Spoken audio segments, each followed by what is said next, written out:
Oi pessoal, tudo bem? Sejam todos bem-vindos, eu sou a Aline e hoje nós vamos fazer um esquenta para o Halloween. Sim, porque eu sou dessas, eu amo Halloween, eu adoro o outubro e suas histórias de terror. Então, nesse mês de outubro teremos muito terror por aqui. E hoje no nosso esquenta eu quero conversar com vocês sobre um clássico da literatura americana, que é A Lenda do Cavaleiro Sem Cabeça, do Washington Irving. Bora lá?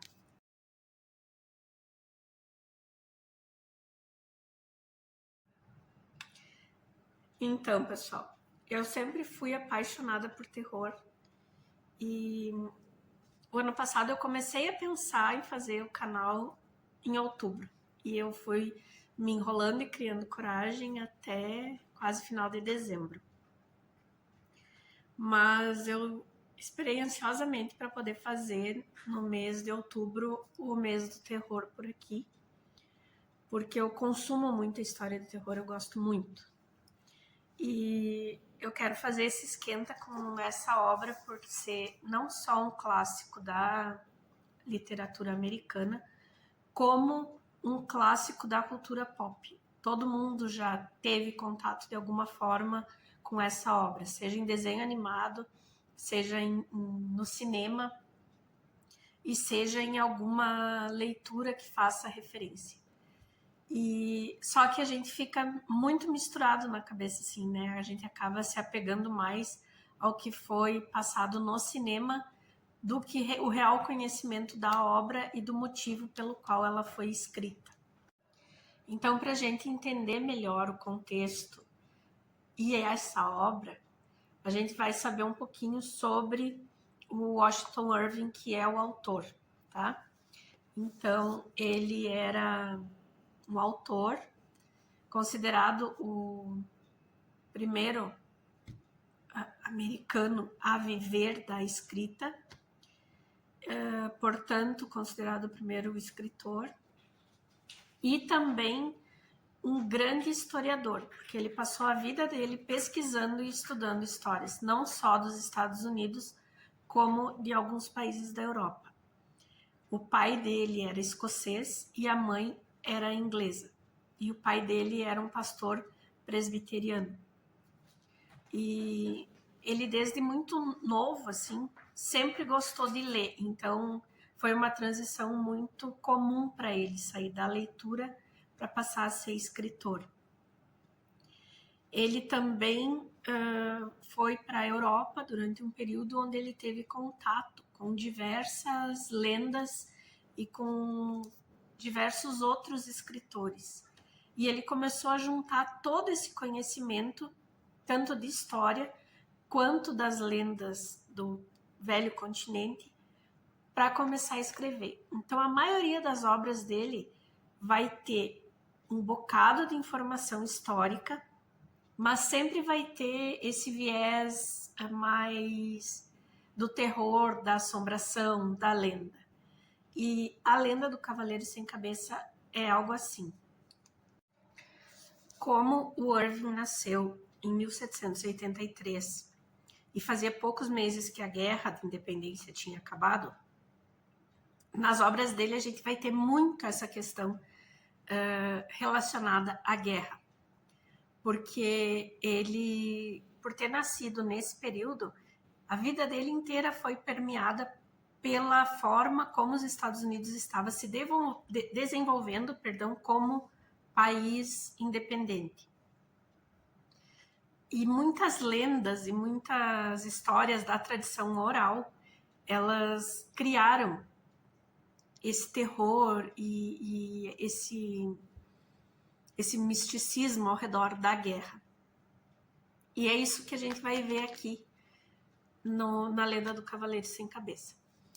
Aqui ele vai nos contar a história de um vilarejo bem pacato, com diversos fazendeiros holandeses, e ele vai trazer pra gente um personagem que é o Ichabod Crane, que é um professor que vai trabalhar nessa escola educando as crianças. E como nessa época, a gente está falando aqui do século XIX, era muito comum que o instrutor, o professor, o tutor que fosse trabalhar numa aldeia, assim, num vilarejo, ele não cuidasse só da alfabetização. Ele também dava aula de música, ele também proporcionava aulas e encontros de teatro, enfim, ele era o responsável pelas artes, para ensinar artes para aquelas crianças e também alfabetização e matemática, né? E aqui o Ichabod Crane vai ser o professor que vai chegar nesse povoado chamado Sleepy Hollow e ele vai começar a ouvir diversos contos. E o conto mais forte que vai ter nesse povoado aqui é o de um hessiano, que era um soldado alemão, né, que era uma pessoa muito alta e muito forte, que teria vindo lutar na guerra a favor da Inglaterra. E ele foi atingido por uma bala de canhão e perdeu a cabeça. Aí eles contam nessa lenda ainda que o corpo dele foi enterrado ao lado de uma igreja e que ele sai toda noite, à meia-noite, para ir buscar a cabeça dele. Ele vai desse terreno da igreja, do cemitério, até o local da batalha onde ele foi atingido, na esperança de encontrar a sua cabeça. E aqui, no meio dessa história, ele vai marcar bastante para nós a lenda, mas ele também vai firmar o pulso e nos contar a história do Ichabod Crane. Que logo que ele chega, tipo, eles não têm uma casa, né? Eles têm o local onde é dada a aula e são realizados esses encontros, mas o instrutor ou tutor, no caso o Ichabod Crane, ele vai ficar sempre hospedado na casa de algum fazendeiro que tenha condições de manter ele por algum período. E aqui ele vai nos trazer muito da questão da educação nos Estados Unidos nesse período do século XIX. E tem uma parte aqui que ele vai nos dizer que o instrutor, o tutor, inclusive, ele era responsável pela correção das crianças. E tem imagens, assim, tipo do Ichabod Crane tirando as farpas de uma varinha para corrigir, né, as crianças. Que tem a parte que diz assim, ó, verdade seja dita, ele era um homem escrupuloso e sempre tinha em mente a máxima de ouro: quem poupa a vara estraga a criança.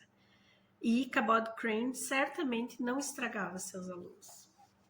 Então aqui ele vai lidar também com essa questão da punição física na criança. Ele vai tratar da questão do negro, né? Tem uma parte aqui que o Ichabod Crane vai ser convidado para um baile e quem vem trazer esse convite é um negro escravo da família. E era uma coisa muito da época, assim. Como a escravidão para eles aqui nesse período era uma coisa que simplesmente existia e não se questionava, eles trazem a figura do negro sempre como meio que um alívio, sabe, na história, um alívio cômico, assim, a pessoa, é sempre uma figura que é descrita como muito divertida ou que dá para tirar sarro do corpo, enfim. Mas ele não faz isso aqui só com esse negro, ele faz isso aqui com o próprio Ichabod Crane.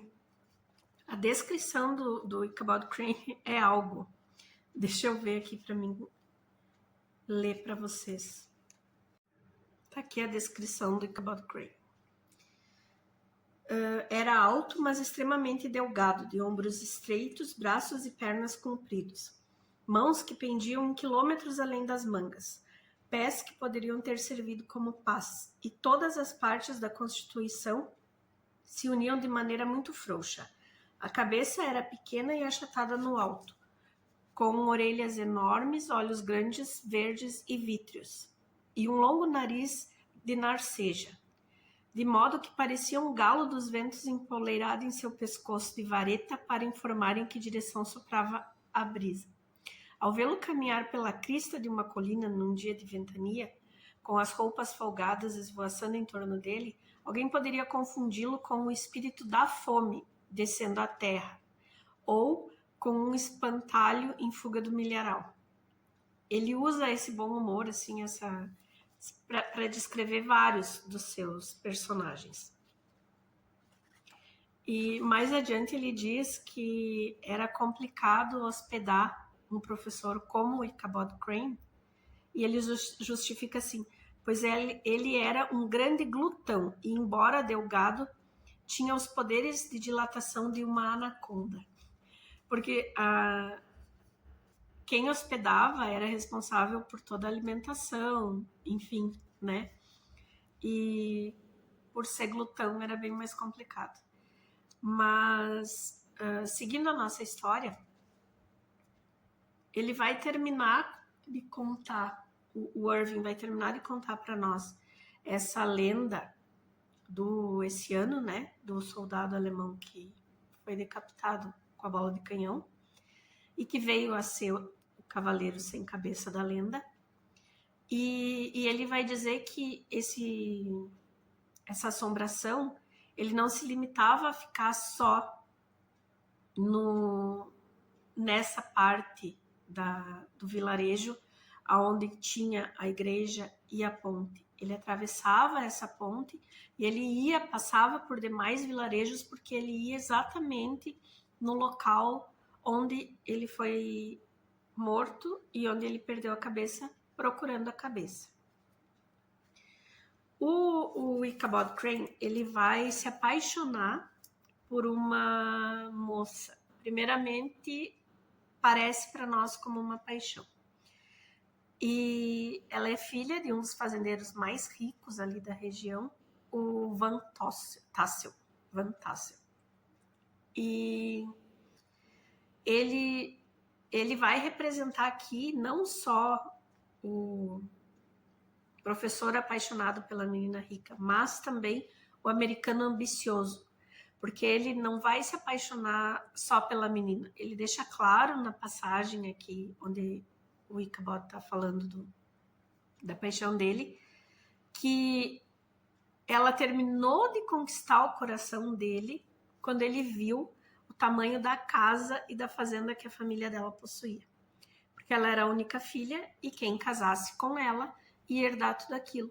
E o primeiro pensamento do Ichabod é assim, em vender tudo e viver a vida viajando pelo mundo. E então o Irving, ele sempre colocava nas histórias dele essa questão do americano como ambicioso, ou do americano como libertador, ou ele sempre punha alguma característica, sabe? Desse novo povo que estava nascendo. E como o Ichabod Crane tá querendo casar com essa menina e ele tá querendo essa riqueza, né? Ele vai ter que disputar o coração dessa moça com um outro um outro pretendente, que eu não consigo me lembrar o nome dele agora, só um pouquinho, vou dar uma olhada aqui.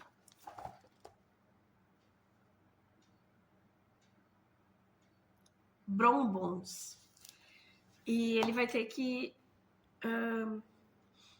disputar, enfim, o amor da Katrina Van Tassel com o Brom Bones. E acontece que esse outro rapaz, ele é de uma família rica também, local, holandesa. E ele é uma pessoa considerada muito agressiva. Aí o que vai acontecer é que a Katrina vai começar a dar trela pro Ichabod Crane. E ele vai começar a se achar que tá ganhando, né? E o pai da Katrina, o senhor Van Tassel, ele chama eles para um baile, ele resolve dar um baile e ele convida. É nessa parte que o escravo vai até a escola entregar o convite pro Ichabod Crane. E ali ele vai narrar essa figura de uma maneira meio ridicularizada, assim. E o Ichabod Crane tá se hospedando na casa de um outro senhor, de um outro fazendeiro, também holandês, ali da região. E esse senhor vai emprestar para ele um cavalo, para ele ir sozinho até o baile. E aqui ele descreve que o cavalo ele já era bem velho e ele já estava cego de um olho, mas que ele ainda cumpria o seu papel. E que quando novo, ele tinha sido um cavalo muito forte, muito bonito e muito ágil. E chegando nesse baile, o Ichabod Crane vai participar de diversas conversas, vai dançar também com a Katrina, vai aproveitar para fazer a corte, né? Enfim. Mas ele vai se juntar com os homens em determinada parte da festa e o Bones, esse rival dele, digamos assim, vai contar a história de que certa noite ele encontrou o Cavaleiro Sem Cabeça e que ele apostou uma corrida atravessando a ponte, porque passando a ponte ele ia estar seguro, que já seria a hora do cavaleiro voltar para sua cova. E ele contou que o cavaleiro passa muito rápido na hora da bruxa, que é a meia-noite, né? Ele passava muito rápido para dar tempo dele chegar até o local, procurar a cabeça, porque ele tinha que voltar para o cemitério ao lado da igreja antes do amanhecer. E então o Bones disse para ele, olha, conta, enfim, para o grupo ali, eu bati corrida, né, de cavalo com o cavaleiro, e o meu cavalo é maravilhoso, meu cavalo ganhou, meu cavalo, né, tipo, por isso que eu tô vivo aqui contando essa história.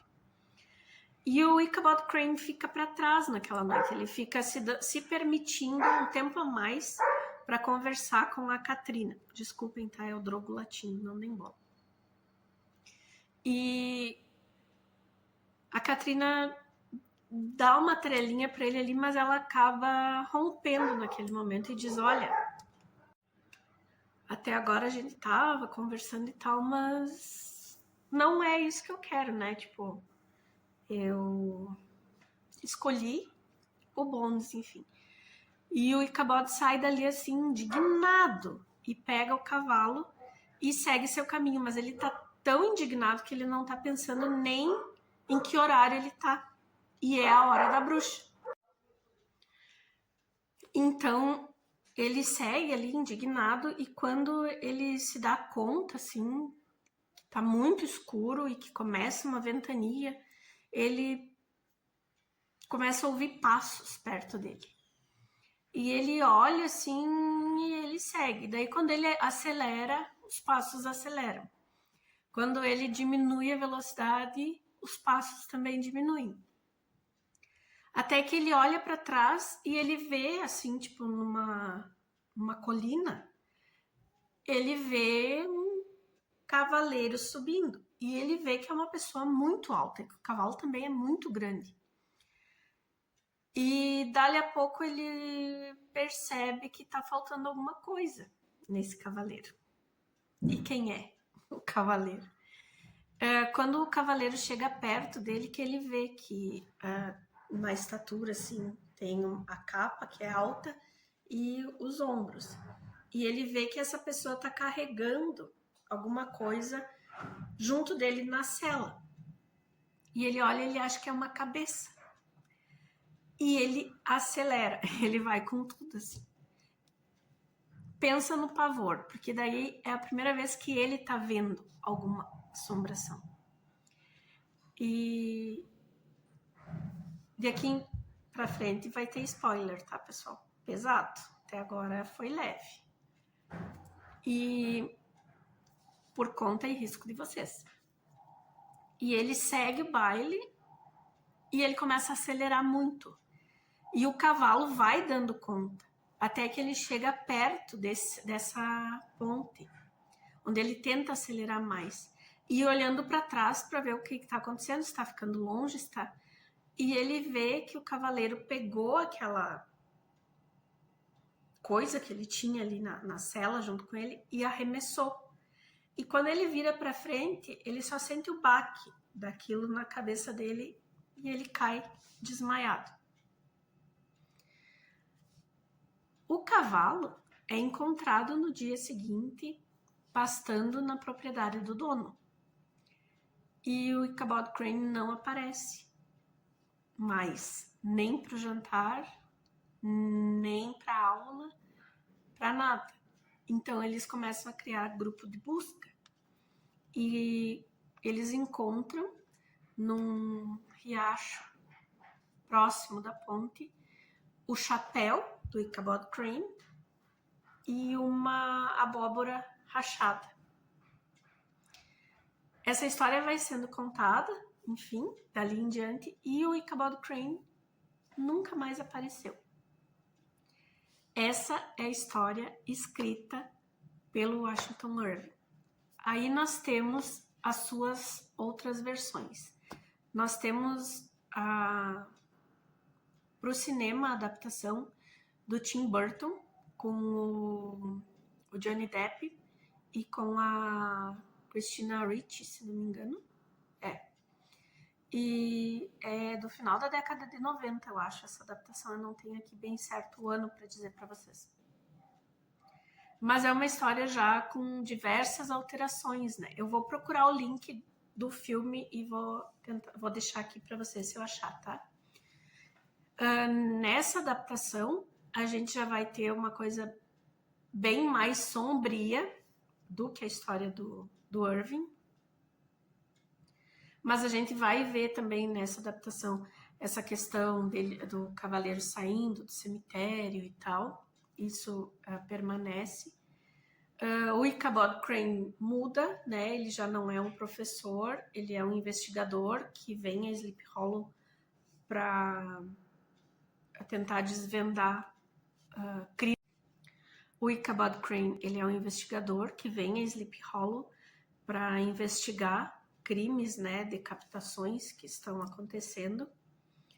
E ele vai, toda a história vai ter um tom muito mais sombrio, né? E o final é surpreendente mesmo assim. O desfecho do filme é bem diferente e é surpreendente. Depois nós temos também depois de 2010, eu acho que 2015 por aí, saiu uma série, é Sleepy Hollow o nome, vou deixar por aqui também, que é uma outra história também, né, uma outra versão da Lenda do Cavaleiro Sem Cabeça. Vai ser uma história que ela vai ficar se passando em dois tempos, em dois períodos, que uma parte ela se passa agora, é atual, e a outra parte ela vai se passar lá na época da Guerra de Independência mesmo. E é de lá que vem esse Ichabod Crane dessa série que eu tô falando para vocês. Que é um ator maravilhoso, ficou um personagem assim muito bom. Eu assisti, eu acho que tem 3 ou 4 temporadas. A primeira é maravilhosa. Na segunda eu já comecei a não gostar muito e a terceira eu não assisti. Mas o ator que faz o Ichabod Crane é muito bom ator, de verdade. O personagem ganhou um brilho diferente com ele. ficou muito bom. Os links que eu encontrar dessas duas séries ou de mais alguma adaptação, tá? Do filme, da série e de outra adaptação, eu vou deixar por aqui, tá? Na descrição do vídeo, para vocês darem uma conferida. Mas é bem curtinho, gente. É um conto, tá? Eu acho que tem umas 50, 60 páginas no máximo. Vale super a pena. Essa edição que eu tenho aqui é da editora Wish. E ela foi também meio de comemoração, assim, aos 200 anos dessa obra, porque ela foi publicada pela primeira vez em 1820, tá? Fica aqui a dica, então. Aqui ainda tem mais 3 contos do Irving. Vale super a pena essa edição, tá? Mas se não, tem outra edição por aí, eu acho, que é só com a lenda e vale super a pena, tá? Espero que vocês tenham gostado. Obrigada por ficarem comigo até aqui. Como já falei, outubro vai ser nosso mês do terror, então vem muita história por aí. Eu espero que você se inscreva, deixe um like para mim aqui e eu aguardo vocês nos próximos vídeos, tá? Beijos e até a próxima. Tchau, tchau.